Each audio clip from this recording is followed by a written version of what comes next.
welcome back to my Ford Transit Campervan build, and it's going to be part 3 of the solar. Ideally this is a ignore part 2 and the failure that was.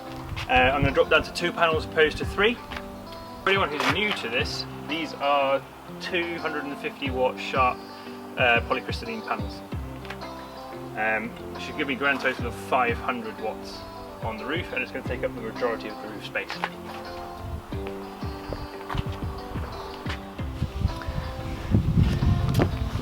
So before I put the panels on, because the rear panel is going to cover this area, so I need to put one of these glands on. So I use this pre-drilled hole already and sight that about there. Unfortunately, got a little bit of a wobble, but I should be able to take that off and actually give me an access hole to inside the van.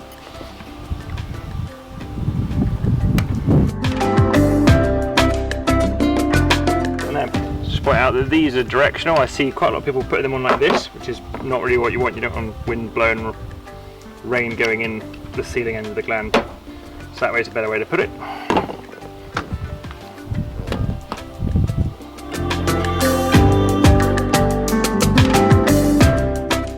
So what I'm going to do is I'm going to drill some holes in there at the minute is my insulation. I'm going to drill that through, and that should hopefully come out into the top of the cupboard. Although I've left my the drill bit I need, that one's a bit big around the back of the house. Yes? Father, can you bring me my toolbox, please? What? Can you bring me my set of tools? They're on the garden. Right, okay. Thank you.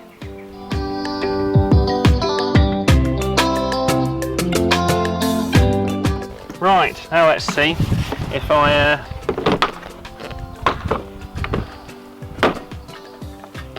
go for the 19mm bit. Oh, it's going to be close. So where do we think this is going to pop out? I think just inside the top cupboard.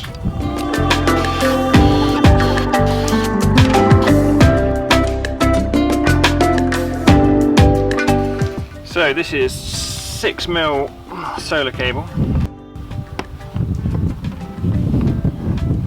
So I'm going to thread these in now. And through the holes.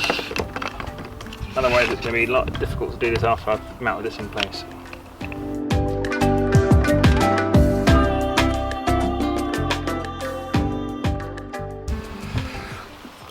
Right, these are all in the vehicle now, so what I'm going to do is just cable tie these together temporarily.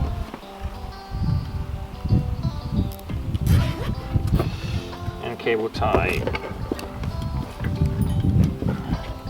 that just to the bar here, because I'm going to be using sealant, and there's quite a lot of sort of spring in these.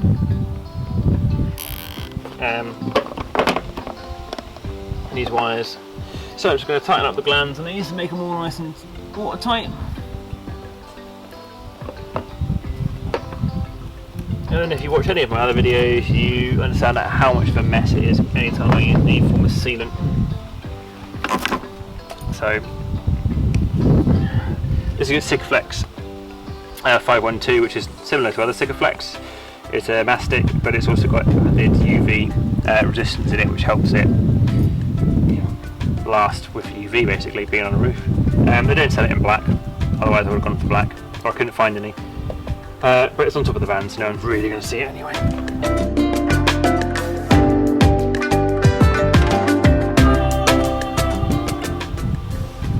Well, if anybody watches this channel, you know I'm consistent with my sealant, in the fact that it's always awful. So I'll leave that to cure overnight, but I can start on the rest, getting the panels on.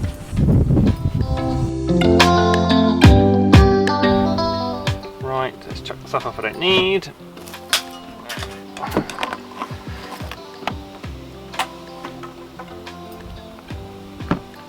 Right, let's start to look at the solar panels. Right, pop down for the roof. That's where my hole came through, that bit of conduit, and then these are the conduit I put in the early stages of the build, which is obviously very helpful. is coming out of there, and then I'm going to put a dual pole electrical box in here to turn off the wires, and then that's going to go into the solar.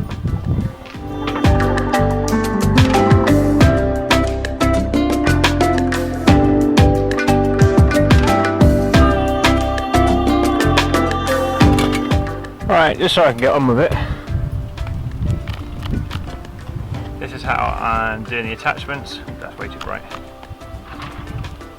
Is using these brackets in reverse. So these are the brackets which normally you go the other way up and bolt this bar onto its own bracket. I'm using these in reverse and drilling them through into the frame and holding it on there. And I've done in 4 places along the bar.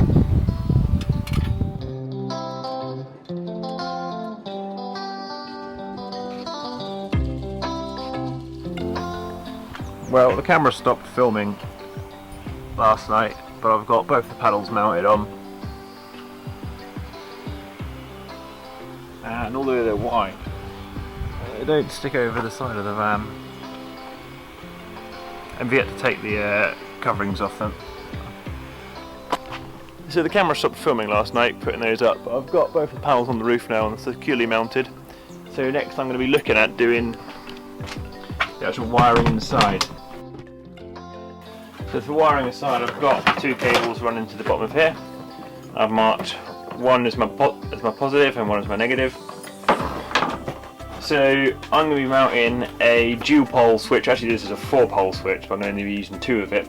So that means that when this switch is in the off position, it's cutting both of the positive and the negative from the panels, not just the positive like I'm using in other switches.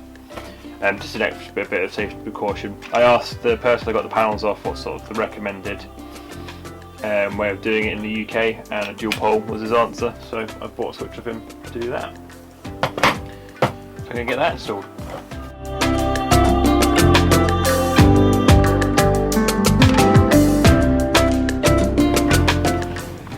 Alright, doing a bit of wiring. So this is actually a 4-pole opposed to dual pole, but I'm only going to use 2 poles, so it's a bit confusing sometimes. So dump 2 connects to point 1 and point 8 connects to point 7, so that's why I'm going to wire them up. I just put a bit of red heat shrink on the cables because both cables are obviously black, when normally the rest of the stuff in the van I'm using coloured cables. So I'm also going to make sure I know which one of these is the positive as well, and put it on the roof.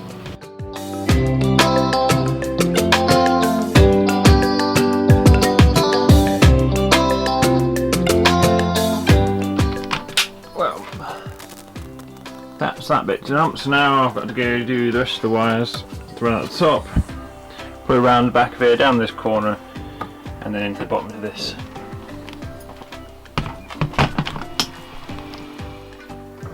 Right, getting there.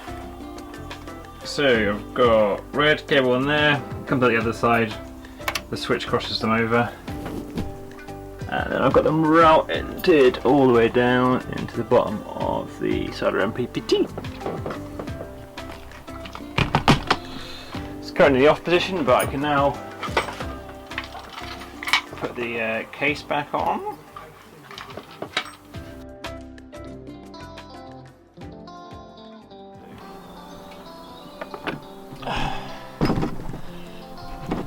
Right, to join the system up I need to use some MC4 connectors, which I've never made before, so I'm going to make them for the first time on top of a roof.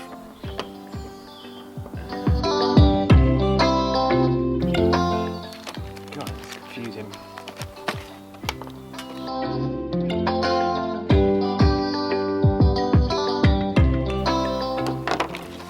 Right, so the negative's a female, so I need to put a male on the end of this. To make things more confusing is the male terminals have the female, wait, what? Yeah, the male terminals have the female metal insert. So this is the neg.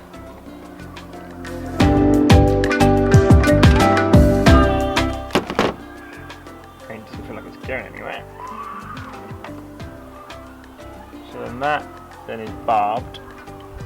flipped into, no, take that off first. Oh wait, no, this one.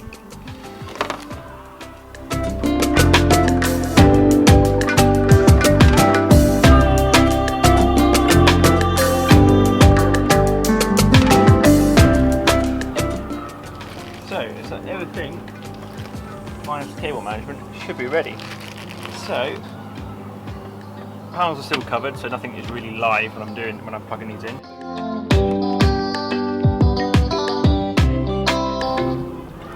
This will all be tidied up, but let's just do a quick test down in the van.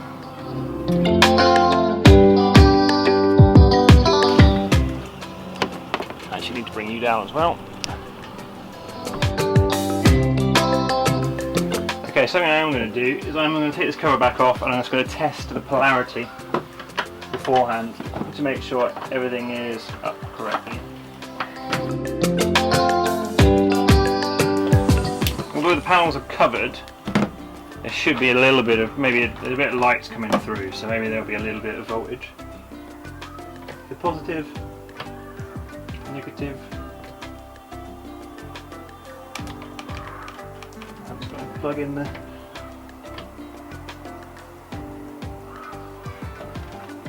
so even if this panel's covered, it's still producing 58 volts. And then just reverse polarity there. Do a quick test on this. Definitely not live. Right, let's get the paper off and do another test.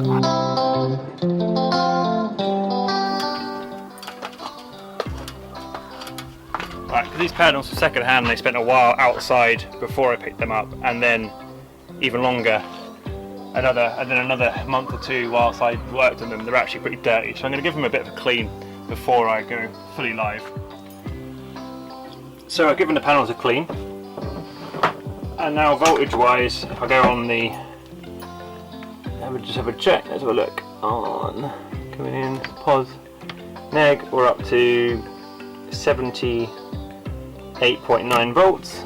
Since the open voltage on these panels is 37 each, so that's about 34-35 volts per panel, so not far off their full voltage. I'm just going to put the case back on, flip the switch really.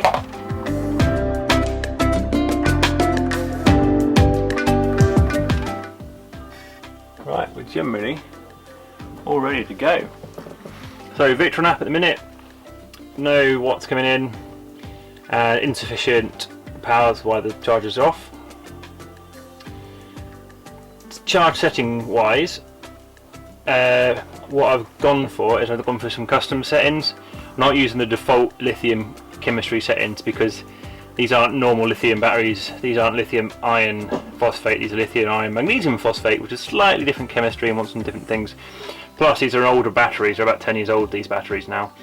So although they are relatively unused, so I've gone on there's a Facebook user group for these batteries, and I've looked at what different people are using. So I've gone for an absorption voltage of 14.2, when Victron recommends a 14.6, but that's apparently when you're charging about that, the cells start to get a little bit unstable. A float voltage of 13.6, which is a little bit down from Victron's from Balance's recommended 13.8. And those are the charge settings I'm going to use. So we go back here, flick the switch, we should see some power. There we go. We currently have voltage coming in, no amps, there's some amps, 200 watt.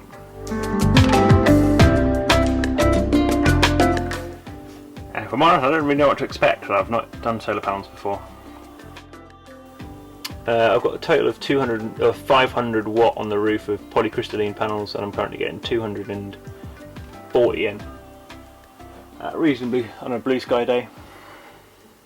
But charging at 17 amps. Pretty happy with that.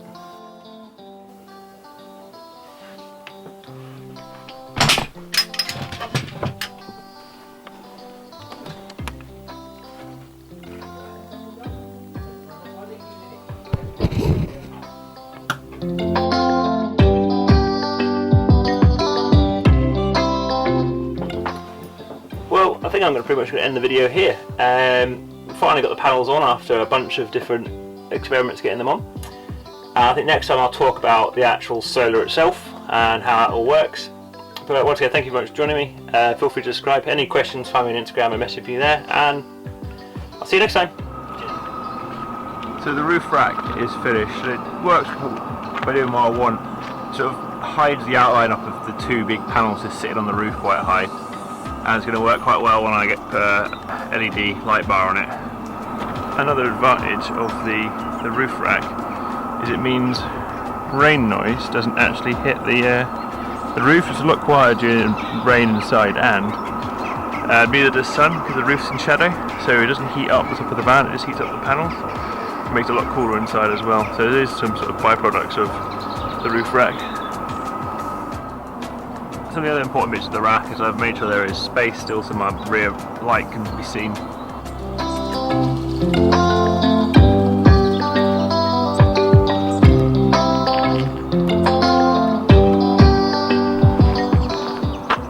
So the roof rack uses 33.7mm aluminium tubing, which is 6082 grade with a 3.5mm wall, and that's just from the scaffolding industry. And to put it all together, I've been using key lights clamps, that's the aluminium ones, and they just use grub screws to join everything. And that, for someone who can't weld, that's kind of a really convenient, easy way to build a rack. The back is just from truck bed liner paint. I find it a really cost effective and easily adjustable way for future mounting options to build a roof rack. So that's pretty much going to sum up this video for a second time. So if you have any questions, feel free to message me on Instagram, feel free to subscribe, and yeah, I'll see you next time. Bye!